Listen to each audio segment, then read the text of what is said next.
Hi guys, I'm Laura Vitale, and on this episode of Laura in the Kitchen, I want to share with you how I make my bacon and cheddar scones, or my cheddar bacon scones, whatever you want to call them.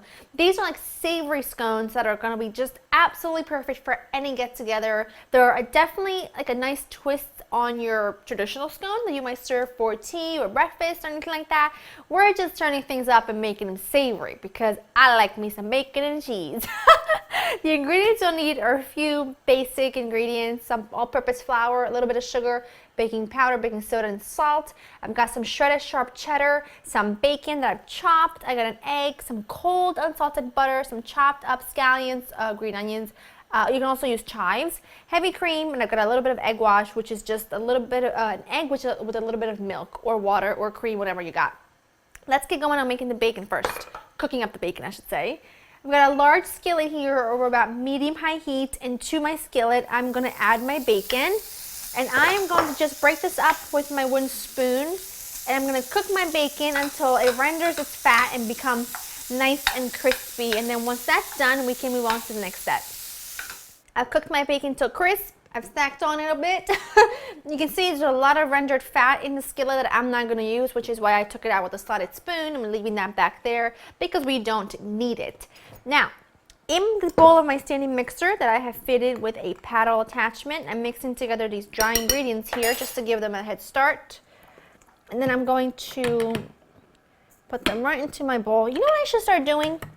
When I make a recipe that calls for my standing mixer, I should already have my dry ingredients in the bowl of the standing mixer, so I avoid what could potentially be a mess, which always is. To that, I'm going to add my cold butter.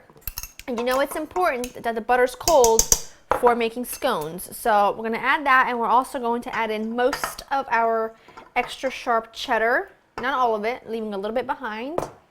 And now I'm going to just tilt this up and mix this together until the butter, oops, there we go. Until the butter is, it breaks down and like this into the size of peas. And in the meantime, I'm going to just take my cream and my egg, and I'm just going to whisk these two together briefly. I don't have a fork anywhere near me right now, but that's okay. We will improvise and use a spoon. If I can find the egg yolk to poke it. There you go. You don't have to do this perfectly anyway. You just want to give it a head start. That's looking good. I'm going to let that go till the butter is distributed well, and then we'll move on to the next step. Adding in my cream and my egg. I keep snacking on that bacon. It's terrible. Green onions. You can also use, which I most often do use, chives. But I don't have any chives, but I do have green onions, so that's why I'm using those. And our cooked bacon. Let those get all nicely incorporated. In the meantime, get the oven preheated to 400. Get a baking sheet lined with parchment paper. Clean up. Get some egg wash ready. And now that's just about where I want it. Maybe one more second. Yeah, that's good enough. Yep, that is exactly what I want. So I'm just going to take all this out of here, and I'm going to put it onto my board. Now I just gathered my dough and pressed it into like a 3/4 of an inch thick disc. And now I'm going to take a knife and I'm going to cut this into triangles. You can cut these in whatever shape you prefer. This is kind of what I know when I think of a scone. But by all means, however they make them in your country or where you're from, that's how you should cut them. So I'm going to cut them like that. And then I'm going to take each one and place it. Look at that. You could see the pieces of butter. It's going to be really nice and flaky. The bacon is really well distributed throughout. And now just place them on the baking sheet. And now just brush the tops of these really well with some of the egg wash. This helps give it beautiful, beautiful color. And now for even more color and flavor, we're going to sprinkle our reserved cheddar all over the top of each one. Trying to get it onto the actual scone. Some of it will fall off to the baking sheet, but that's okay. That looks good. Okay, these are gonna go into your preheated oven at 400 for about 17 to 18 minutes or until golden brown and gorgeous, and I'll show you what they look like when they're done.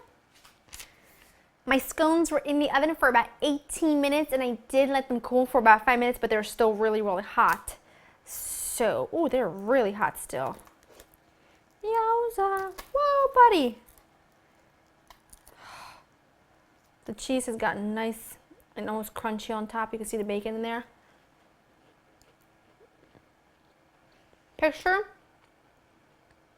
a loaded baked potato in scone form. That is what this is. And this is fabulous. Slightly smoky from the bacon. That cheddar is like the perfect cheese with this. And there's a subtle hint of freshness from the scallions. Total perfection. LauraInTheKitchen.com will have the recipe for you. I hope that you make these, and I hope that you enjoy these as much as we do. Whoa, it's hot. Look how flaky they are.